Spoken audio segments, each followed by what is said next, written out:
Hi everyone, let's talk about the network's executives, which I don't have a box for. Maybe I'll put a thing over here on the video. So it's on Kickstarter right now. You can look over at the campaign page. I'll put another link on the screen and in the description so you can go and see all of the fancy stuff that's going to come with the final product, because as I said, this is all prototype stuff that I was playing with.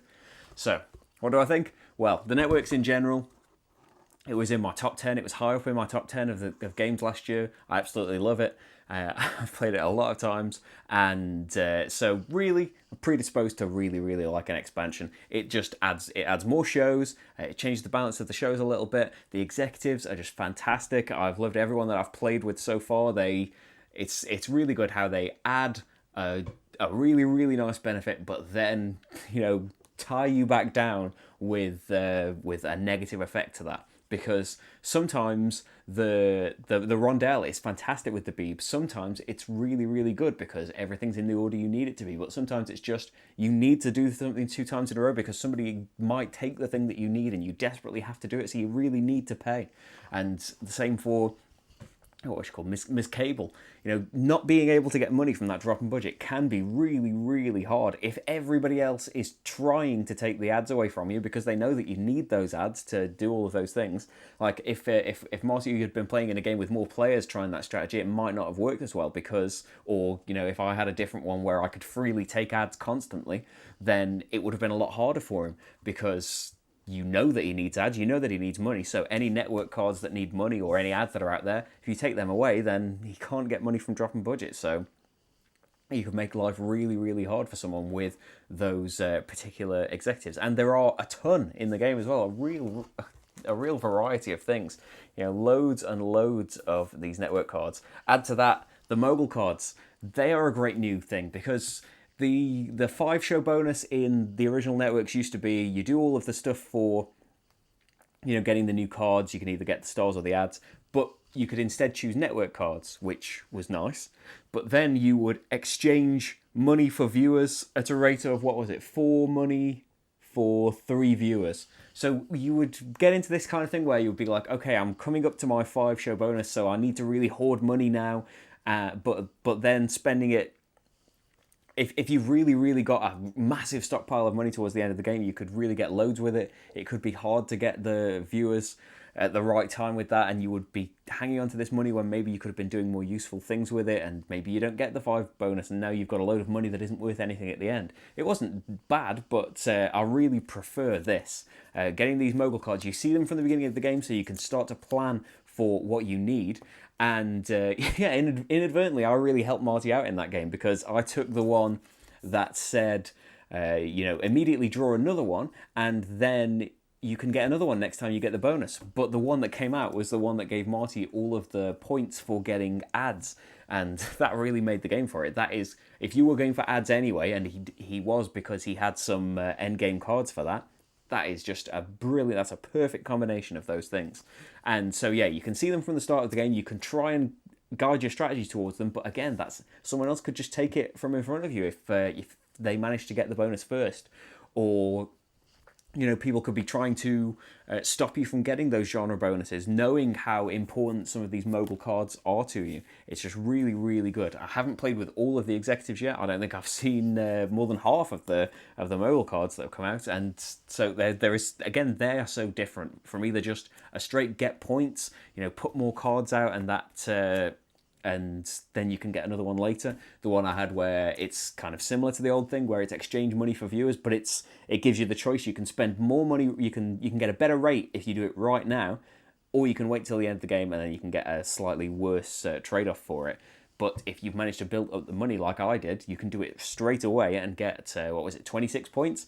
A huge leap. So the mogul cards are great as well. Season 0, I really love that. Rather than just starting with the same shows every time that are always just worth 0 points, we have this draft, and we didn't see all of the cards in there. We saw a lot of the genre-less 0 points cards that, rather than just being these useless things now, you chose to have them because maybe you really wanted to draw 2 ads. Maybe you really wanted some more money, like Marty, desperate for anything that would give him money at the start of the game.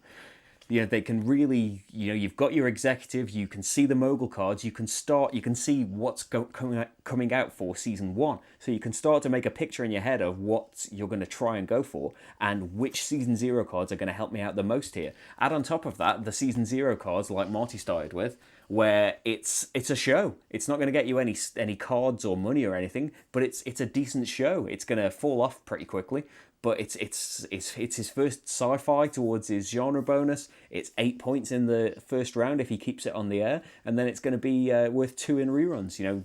It's all about trade-offs, like it was in Networks of just what do I need to go for right now? What am I at risk of somebody else taking away from me? All of those things floating around your head. To be able to take this show, I need a star first. But if I take the ad that I want, then the star might not be there when it comes around to it. Especially in a 2-player game when you don't know what's going to get burned as well. Like I needed that comedy show towards the end of the playthrough, and just completely forgetting by getting greedy and going for a promo, that got taken away from me. I don't think it would have won me the game, but you never know. It could have done something really useful. So the Networks, I was predisposed to like it anyway. It would have to have really, it would have to have really gotten in the way of the game for me to not like it. As it is, it just adds more to the game. Like any good expansion, it takes something that I really loved already and just adds more things to like. Absolutely more variety, because it's a whole new deck of shows. And these mogul cards and the executives are going to be massively different. The way you play is hugely different. We played with one where it's the bad thing.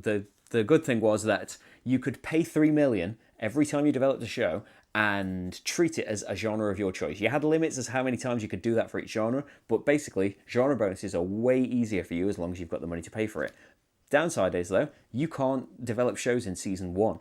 So the season 0 draft is even more important, because then people might deny you getting any of the points shows. So you have to start with no points, and you're going to get no points in season 1 as well. And so your engine has been, held back from starting by a whole round. But as it turned out, that player came second in that game by, it was very close.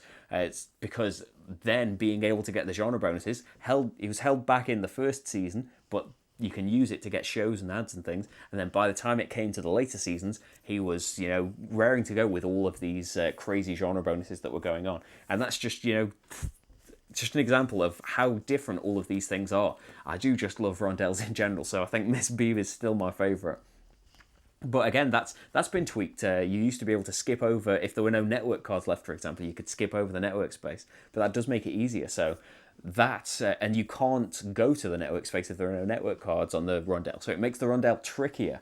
It does give you a bit more of a benefit because you have these discs now where, based on the number of times you've gone around the rondelle, you can get more viewers at the end of the round. You could just choose to get 2 viewers per disc on there. So yeah, the things, it's being improved even as I've been playing it. And so, over the time, it's going to get art on all of these cards. Some more things are going to be tweaked. Maybe more things are going to be added with stretch goals and things. I can't wait to see. But yeah, if you didn't like the networks anyway, as I say this with most expansions, if you didn't like the networks to begin with, I don't know that this is going to change your mind. But if you love the networks, then you're with me, and I love the network's executives as well, and cannot wait for the real thing.